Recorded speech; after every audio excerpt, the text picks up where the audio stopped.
हम गांव में जाते हैं पैदल, लोग कहता है बिहार में बड़ा भ्रष्टाचार है। हम पूछते हैं कौन कर रहा है भ्रष्टाचार, कहता है मुखिया विधायक सब चोर है। तो मेरे भाई 2 वर्ष पहले मुखिया का चुनाव हुआ, जब चुनाव था 500 रुपया लेकर वोट बेचे आप, मुर्गा भात खाकर जात के नाम पर वोट दिए आप, 2 को पाउच पर वोट का सौदा किए आप, तो आपका मुखिया विधायक चोर नहीं होगा तो हरिश्चंद्र होगा। अरे आपको तो चोरी भी नहीं करने आ रहा, आपको चोरी भी नहीं करने आ रहा है।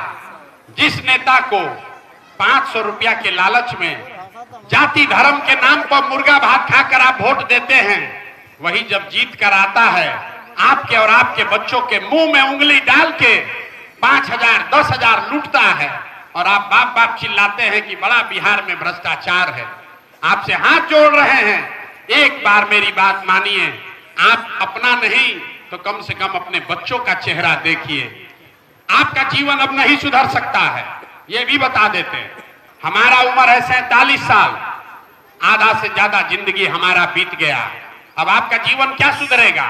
अब आप पढ़ लिख कर डॉक्टर इंजीनियर नहीं बन सकते हैं, लेकिन अभी से भी जग जाइएगा तो कम से कम आपके अपने बच्चों का जीवन सुधार लीजिएगा। और नहीं जगोगे, जाति धर्म नाली गली 500 रुपया पर वोट देते रहोगे तो लिख कर ले लीजिए, आपके बच्चों को भी इसी गरीबी और बदहाली में जीना पड़ेगा।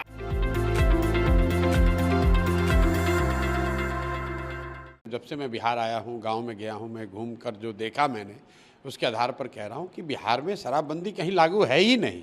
तो शराबबंदी सिर्फ सरकारी फाइलों में, नेताओं के भाषणों में लागू है। शराबबंदी के नाम पे शराब की दुकानें बंद की गई हैं, घर घर शराब बिक रही है। जो घटना कल की है ये तो दुखद है, बहुत दुखद है। लेकिन इसी छपरा में 1.5 साल पहले करीब 70 से ज़्यादा लोगों की दुखद मृत्यु हुई थी। कोई बिहार का ऐसा जिला नहीं है, कोई ऐसा पंचायत नहीं है जहाँ पर जहरीली शराब से लोगों की मृत्यु नहीं हुई है। कुछ रिपोर्टेड हैं, बहुत घटनाओं का रिपोर्ट भी नहीं हुआ है। मृत्यु जब एकदम एक तरह से एक्सट्रीम घटना है, लेकिन सामान्यतः जो घटिया क्वालिटी की शराब है, जो शराब माफिया जहरीली शराब या गलत शराब जो बेच रहे हैं ये लोग, इसके पीने से लोगों के स्वास्थ्य पर, उनके लिवर पे जो असर हो रहा है, इसकी तो कोई चर्चा ही नहीं हो रही है। ये जो घर घर बिकने वाली शराब है, कहीं ना कहीं बिहार की सरकार को ये समझना होगा कि आप शराबबंदी के नाम पर दुकान बंद किए हुए हैं, हर घर में शराब बिक रही है और जहरीली और गलत शराब बिक रही है।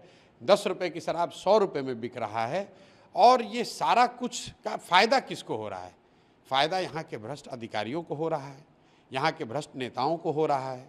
और जो बहुत बड़े पैमाने पर शराब माफिया है यहाँ पर, जो इस शराब के धंधे से 15 से 20 हज़ार करोड़ रुपया कमा रहा है, ये लोगों की मिली भगत है, जिन्होंने एक ये भौकाल खड़ा किया हुआ है कि शराबबंदी पब्लिक चाहती है, अगर शराबबंदी के खिलाफ बोलिएगा तो वोट नहीं मिलेगा। इसीलिए जनसुराज में हम पहले दिन से कह रहे हैं कि भाई वोट मिले या ना मिले, शराबबंदी का निर्णय बिहार के पक्ष में नहीं है, बिहार की जनता के पक्ष में नहीं है। इससे पहली बात कि कहीं शराबबंदी है नहीं, घर घर में शराब बिक रही है और इस तरह की स्पूरियस लिकर से, जहरीली शराब के पीने से लोगों की मृत्यु हो रही है, उनके स्वास्थ्य को हानि हो रही है। सरकार का बिहार जैसे गरीब राज्य का हर साल 15 से 20 हज़ार करोड़ का नुकसान हो रहा है और ये पैसा अधिकारी, नेता और शराब माफिया लूट रहे हैं। और इतनी दुखद मृत्यु के बाद सरकार की ओर से, सरकार के मुखिया नीतीश कुमार वहाँ जाएंगे तक नहीं। पिछली बार करीब 70 लोगों की मृत्यु जब छपरा में हुई इसी जिले में, तो सरकार की ओर से कोई गया भी नहीं।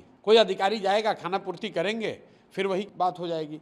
पूर्वी चंपारण में घटना हुई है, कोई बिहार का जिला नहीं है जहाँ ये घटना नहीं हुई है। सरकार में जो लोग हैं, जो भ्रष्टाचार से इसके जरिए पैसा कमा रहे हैं, उन पर लगाम लगाने का एक ही तरीका है, इस फर्जी शराबबंदी के कानून को हटाया जाए। शराब अगर बिकना है तो उसको रेगुलेटेड तरीके से बेचा जाए, ताकि कम से कम लोग गलत शराब ना पिए, किसी की मृत्यु ना हो और शराब माफिया को रोका जा सके।